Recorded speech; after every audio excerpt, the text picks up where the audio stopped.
So I thought I would start this talk with a quote from the writer Janine Marie, which I think captures a question that so many of us might be asking ourselves right now, especially in this particular time in our history. She asks, how do we hold both the magnificence and tragedy of the world as if we stand at a threshold with Janus, the Roman god of beginnings and endings, looking in two directions? How do we find the way if we can't see around the bend? In our time of disturbance and radical change, we are crossing a threshold, a portal, or an unseen bridge from one world to another. It could be said that the bridge is either collapsing beneath us or being made as we walk together. And I bring that up because I think it's such a good reflection, especially that last part, which is really asking us to consider how we're relating to whatever's happening, either in our world or in our own personal lives. Is the bridge collapsing, or is it maybe being made as we walk together? Or maybe it's both. Or maybe a bridge actually needs to collapse before a new one can be created. And so, as we face both the collapsing as well as maybe the building, how can we discover a sense of calm and balance and maybe even a little bit of joy in the midst of what might seem like a whole lot of chaos or maybe even destruction? And what I find really interesting about this question is that truly the entirety of the Buddhist teachings are aimed at addressing it. Because as the Buddha so wisely reminded us, everything has, is, and will continue to be in what might appear to be chaos, but is actually just a never ending process of both beginning and ending over and over. And of course, we ourselves are also constantly changing each and every moment. We can all actually notice this right now just by paying close attention to our breathing right now in this moment. And as we're doing this, we might remember that in each moment, we are either breathing in, receiving a new moment, or breathing out, letting go. It's always true. This past month, especially, I've been really leaning into one of my favorite teaching phrases, which comes from one of my favorite teachers, the great German monk and scholar Bikyo Anályo. And I know many of you who practice with me or listen to me know this phrase because I use it so often. It's Bikyo Anályo's famous modern summary of the entirety of the Buddhist practice, where he kind of wonderfully condenses the entire Pali Canon right down to its essence. He does this in 4 words, which are simply keep calmly knowing change. Whole Pali Canon condensed. Keep calmly knowing change. And I know that might sound almost too simple, but as we all know, in practice and in reality, it's just not that simple at all. It's not that easy. Because essentially, what we're being asked to do is to be continually mindful of or aware of the truth of impermanence or anicca in the Pali language, and to do so calmly without becoming so anxious about all of the things in our lives and out in the world that are constantly changing. And of course, one of the main reasons that this is not at all easy is because, according to the teachings, change or impermanence is one of, if not the main source of all of our stress and our fear. So we might even just take a moment to really think about this. For instance, you might even think about a time when there was maybe a good change in your life, right? So maybe a marriage or a new baby or a job change or maybe a move, right? It's a good change. But there's actually a name for this, which is called eustress, eustress, which means that we don't often realize that these things too can be incredibly stressful. Because if we think about it, all of these things involve even not a small amount of fear. And if we really start to investigate and are honest with ourselves, we might notice that we tend to want most things to kind of remain the same, right? And this is because same in some way makes us feel safe and comfortable. It's familiar. We might even recall that the word familiar is related to the word family and friendly, which points to this idea that when we think we know something, it just becomes much less scary or frightening. What we tend to not like is new, different, strange, right? New is a stranger. And yet, the truth is always just right smack in front of us. As the poet Robert Frost once wrote, "In 2 words, I can sum up everything I've learned about life. It changes." It changes.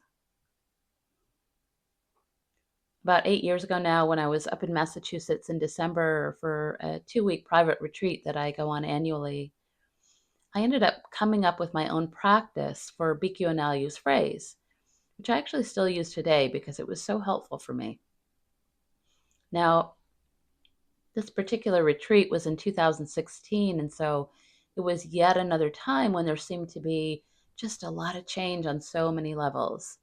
You know, on the national level, of course, there was big change again at this time.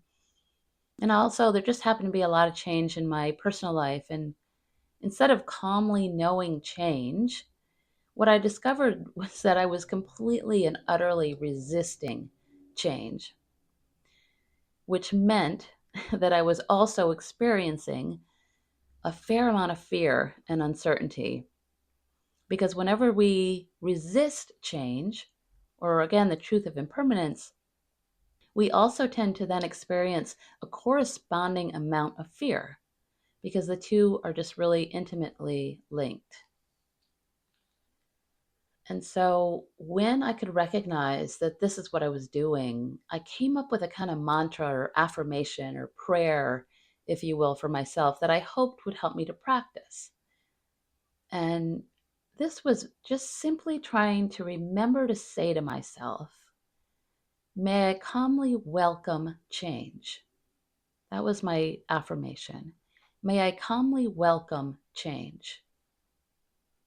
Now, this didn't mean that I was approving of many of the things that were changing in my life and in the world, right? I was simply inviting myself to welcome the reality of change, the truth and inevitability of change. To bring up yet another phrase, I was in a real way honoring a familiar refrain from the Zen tradition, which I love, which is this is it. This is it.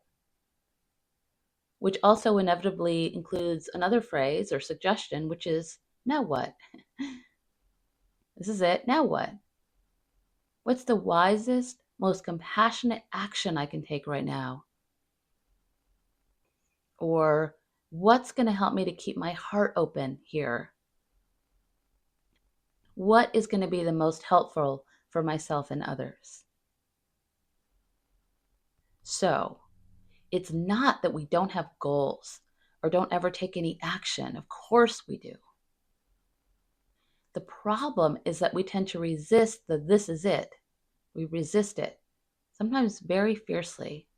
You know? We tend to want to argue with reality, either by running away from it or fighting like hell or by blaming, pointing fingers, or by trying to just ignore or numb it all out. Those are some of our strategies. Sometimes, in fact, the way we argue with reality is by painting a smiley face over it, right? Which, as we all know, doesn't actually work too well. It's like trying to throw flowers on top of a stinking pile of dog, you know what? It's not getting rid of the smell, it's just trying to deny that it's there. Having said that, I fully recognize that change can often just seem just way too overwhelming.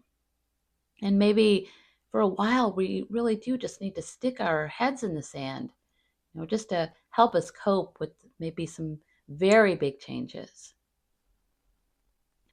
This can actually be a wise and compassionate choice for ourselves.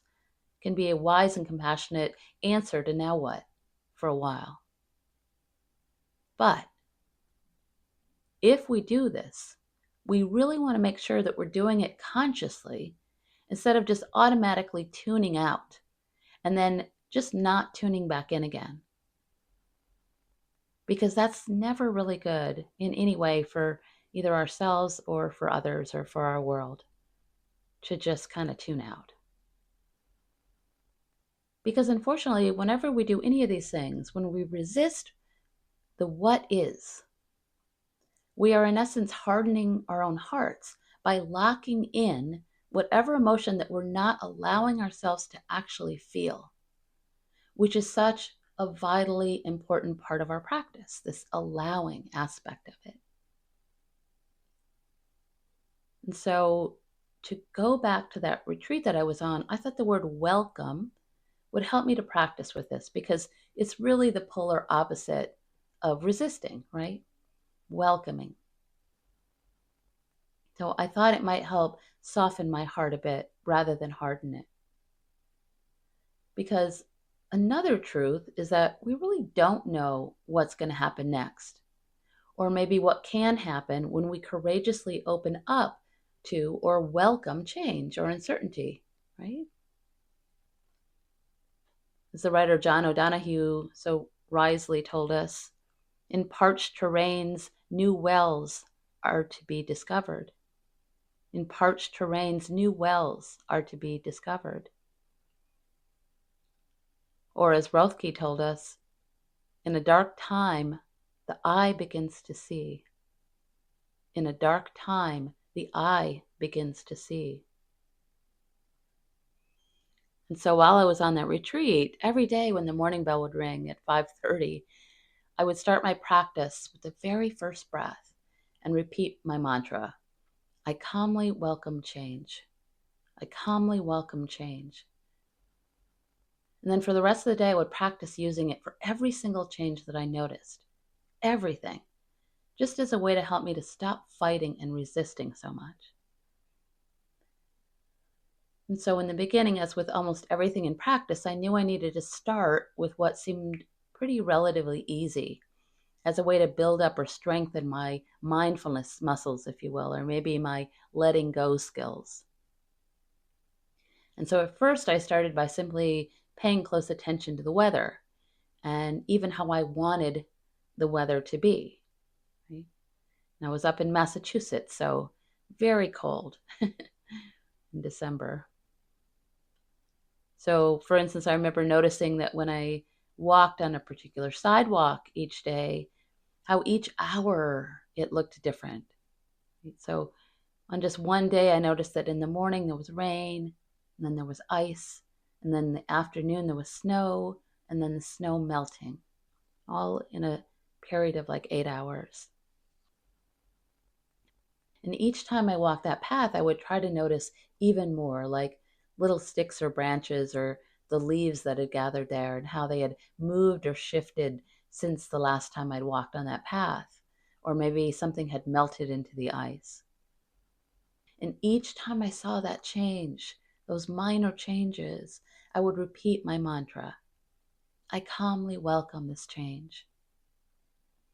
And after a while, as this new mantra started to settle in me, I started using it more and more for my thoughts and my fears and my emotions.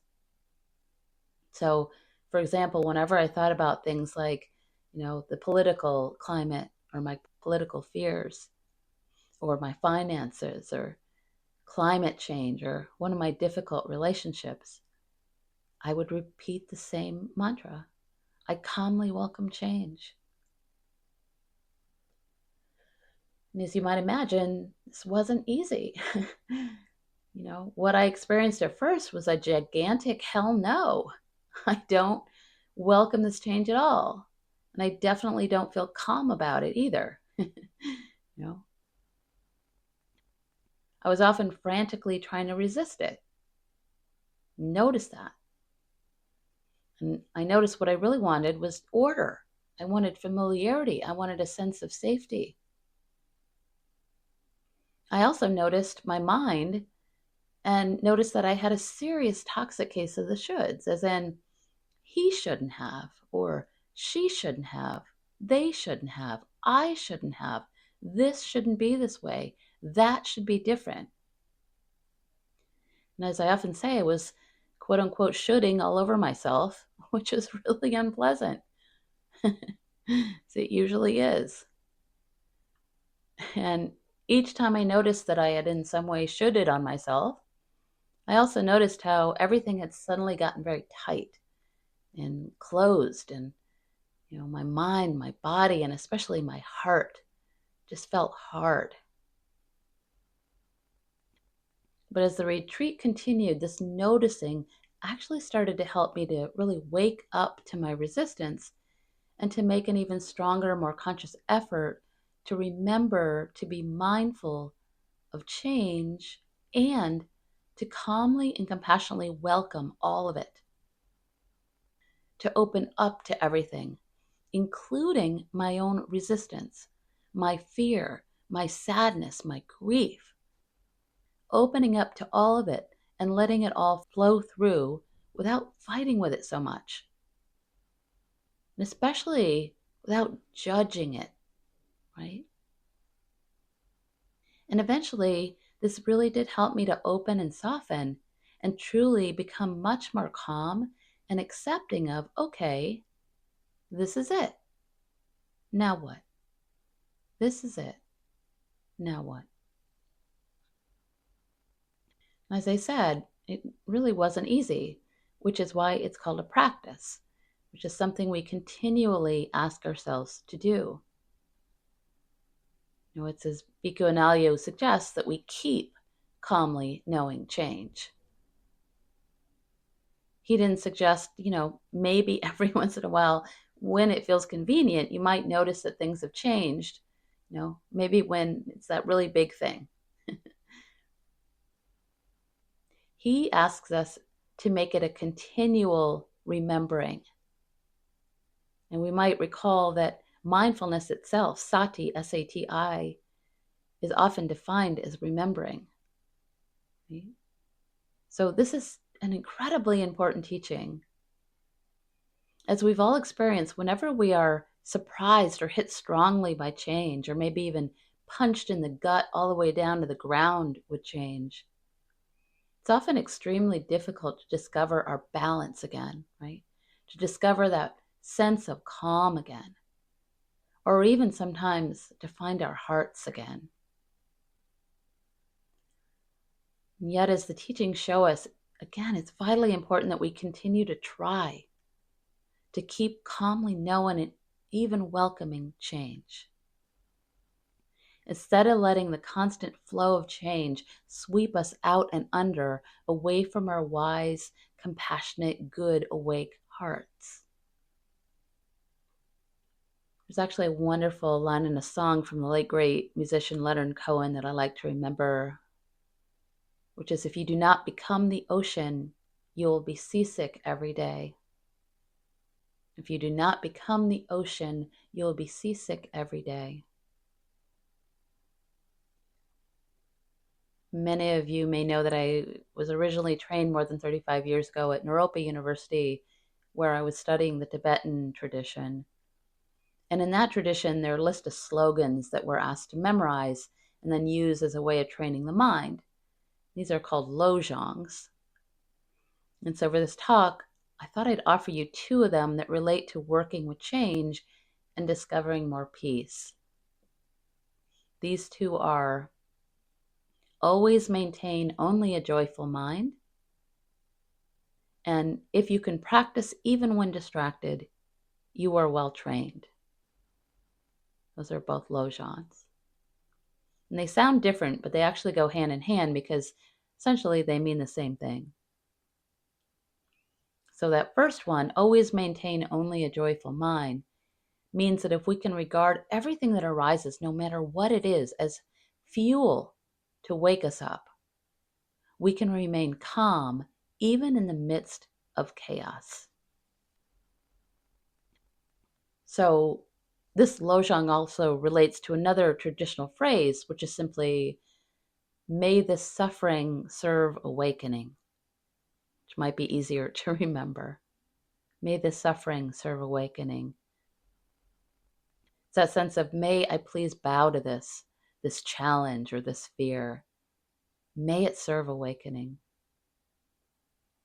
Because the truth is, if we can stay with it, if we can welcome the pain or the discomfort of it, the fear, the grief, the anger, whatever it is, this is what is going to serve to transform us and maybe transform others around us as well.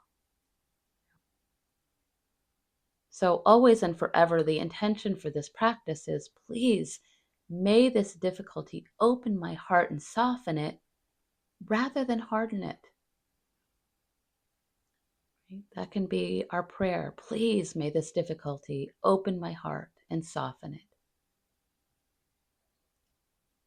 That particular lojong, always maintain a joyful mind, is basically asking us to remember that our level of suffering almost always depends on how we're relating to whatever's happening, even when we can't change the situation.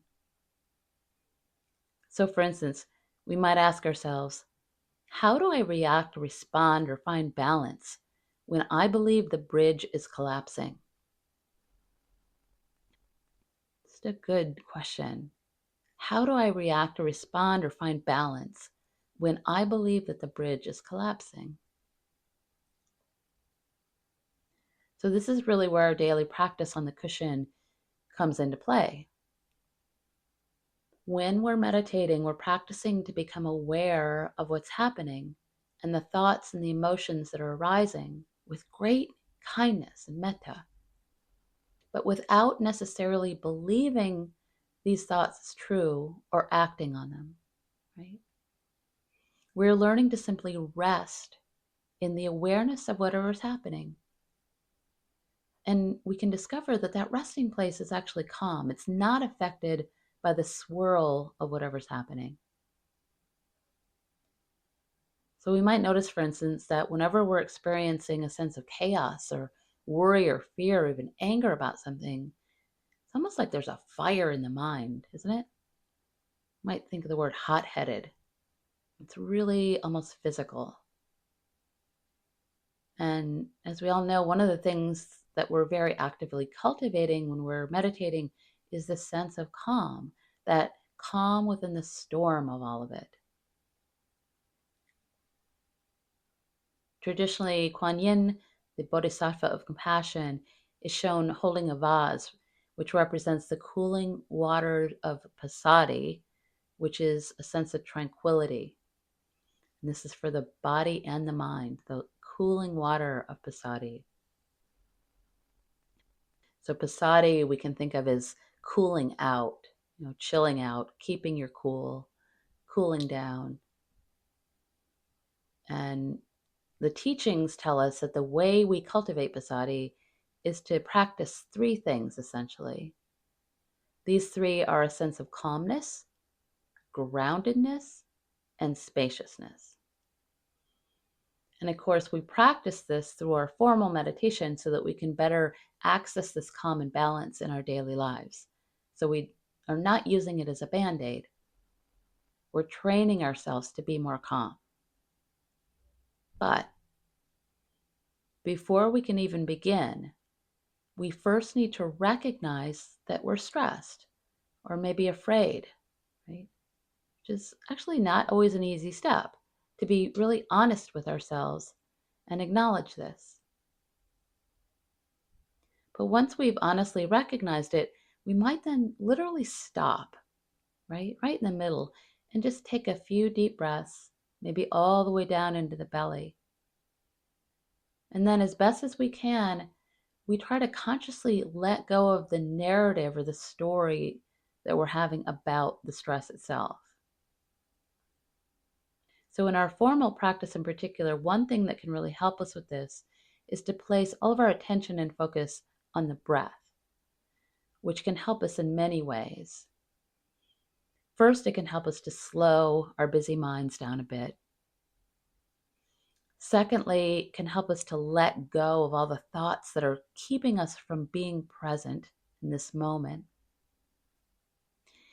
And it can also help us to let go of all the commentary that is just adding to the fire, right? That's fueling our negative emotions and our fears. So it's really that ancient truth of by calming the breath, we calm the body. And by calming the body, we calm the mind. Okay? So we start with the breath. And as we breathe, we might then also consciously drop our holding, squeezing, tension in the body. Right? So for instance, we might consciously drop the shoulders.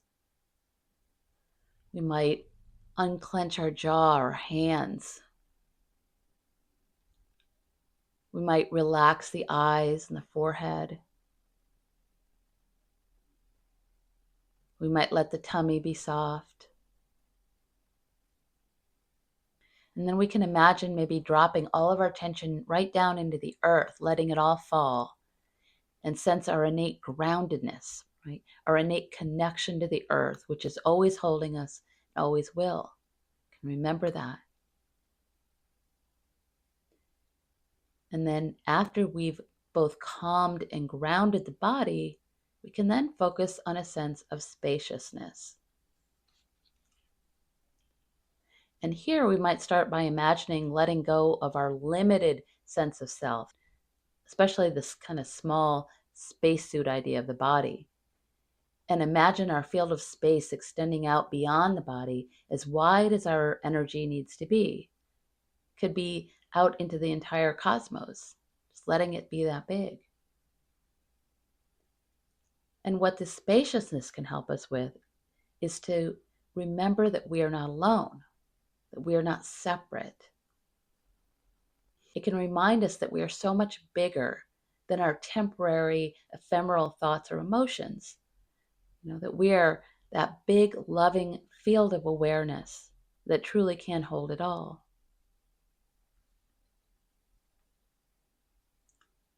The second Lojong, if you can practice even when distracted, you are well trained, is really similar to the first one, in that it's also asking us to use everything in our lives to wake ourselves up rather than put ourselves to sleep. So in particular, this Lojong is telling us we can actually use the change or the disappointment or the pain or the fear to awaken us to the present moment, right? Similar to how a horse rights itself after losing balance. That's how it's often described. So being well trained describes how we can catch ourselves in our horse, the mind, if you will, when it starts falling over that cliff and consciously coming back to the present moment, to the sun, to this earth, to the breeze, to sound, this moment exactly as it is right now. Can remind us that whenever we find ourselves getting tangled up in our stories, especially stories about fear and worry or remorse or grief, we can always find a place of calm again by simply coming back home to the present moment. Even if our hearts feel like they're breaking, we can do this. My favorite Buddhist nun, Pema Chodron, tells us this. She says to stay with a broken heart, with a rumbling stomach, with the feeling of hopelessness and wanting to get revenge. That is the path of true awakening. Sticking with that uncertainty, getting the knack of relaxing in the midst of chaos, learning not to panic. This is the spiritual path. And so this Lojong, practicing while distracted, is also urging us to use the chaos or the change or the suffering to remember to bring compassion to ourselves and to all the others who are struggling with the very same thing. And the idea is that as we learn to keep our hearts open to what's here right now, more and more we discover that sense of, I am not alone, which helps to comfort our greatest source of suffering, which is a sense of feeling separate. It's our deepest wounding. And I think in this moment in our history, so much of the suffering that we're experiencing is just this, our sense of divisiveness, of being other than or separated from each other. In so many ways, we become fearful of one another. And so when we can make a more conscious effort to connect with all of those who are also suffering or maybe feeling fearful, all of us, maybe in separate ways, it can really help us to feel more calm and expansive because it can open our hearts more to a sense of connection. Right? And finally, before I offer you a brief meditation, as a way of encouragement, I'd like to offer you these words from the poet Naraya Waheed, who tells us, "You do not have to be a fire for every mountain blocking you.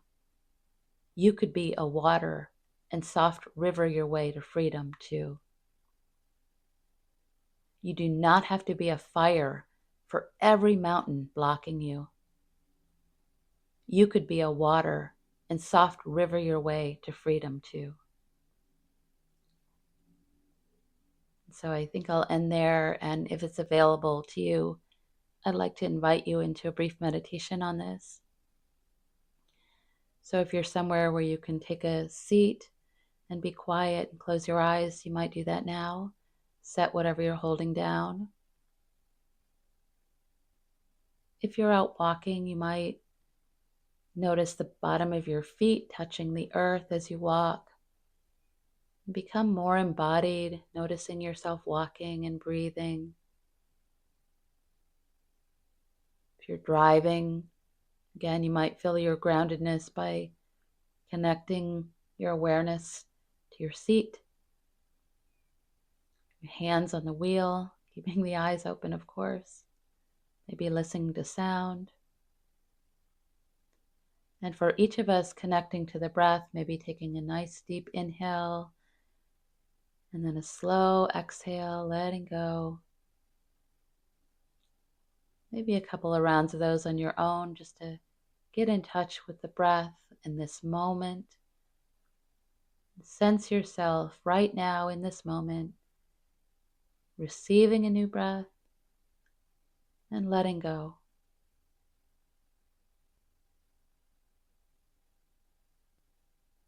So noticing change right away, just with your breath, in this present moment. Seeing if you can use the breath to become more and more present right here, right now. Noticing whatever you're noticing here in your environment. Noticing yourself here. Even if some of it is maybe unpleasant, remember there's noise or it's cold or whatever it is. See if you can not resist. Just, this is it. Breathing in, breathing out.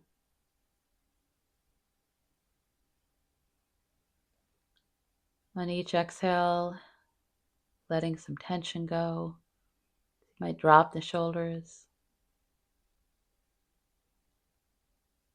You might notice the hands.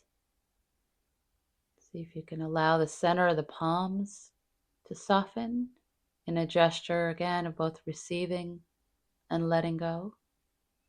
So we open.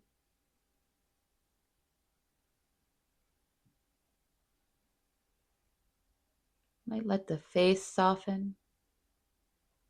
Let the forehead be smooth. Eyes soft. Cheeks melting. Teeth slightly parted so the jaw can relax. Still aware of your breathing.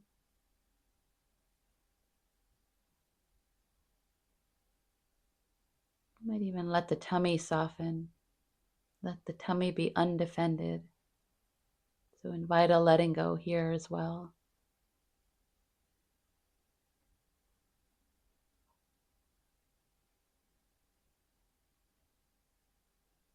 Seeing if you can allow the breath to help calm the mind and the body, especially on each exhale. Set that intention of letting go, bringing a sense of calm to the mind and body.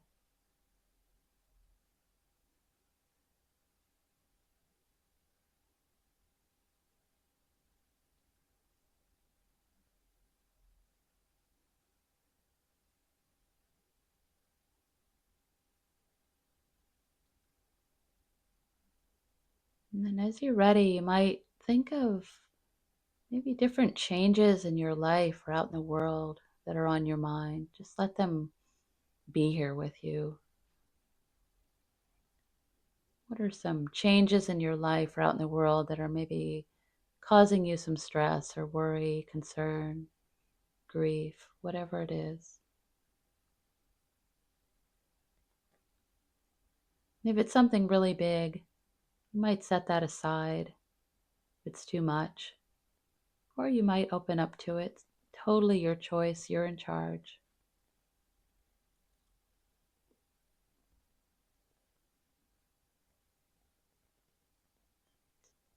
Notice how the mind, heart, and body experience this particular change in your life. How have you been living with this change? You can even, if it's helpful, place one hand or both on the heart, or one hand on the heart, one on the belly, if that's available, just to tap into the heart and your body.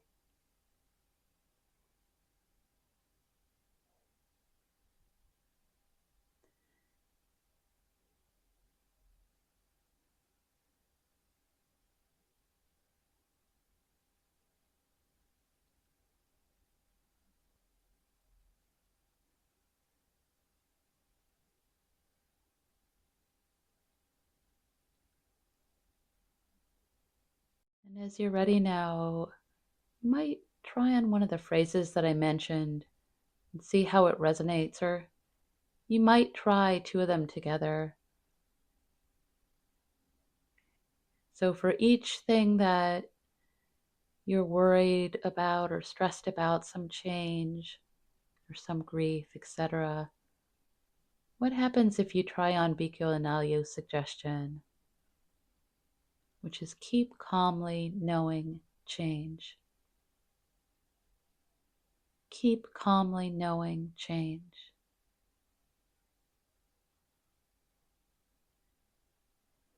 And if you're feeling up for it, you might try on the second phrase, see how that resonates, which is, I calmly welcome change. I calmly welcome change.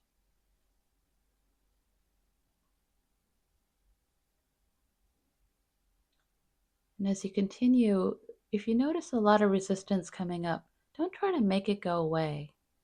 Just notice the state of the mind, body, and heart when you're resisting. And then notice the state of the mind, body, and heart when you can start to let go, even just a little. So there's no forcing here. There's just an intention and then a noticing or an awareness. So see if you can continue with those phrases and just notice what happens in the mind, body, and heart.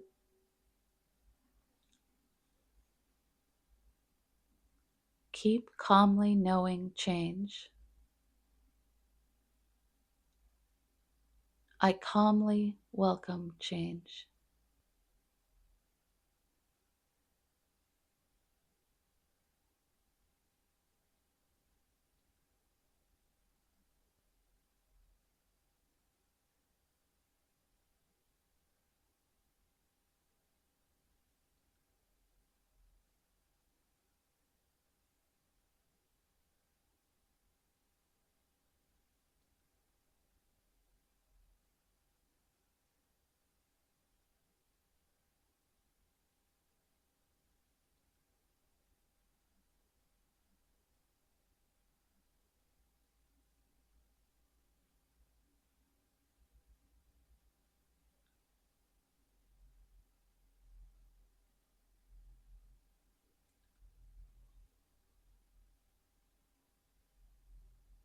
Namaste and blessings.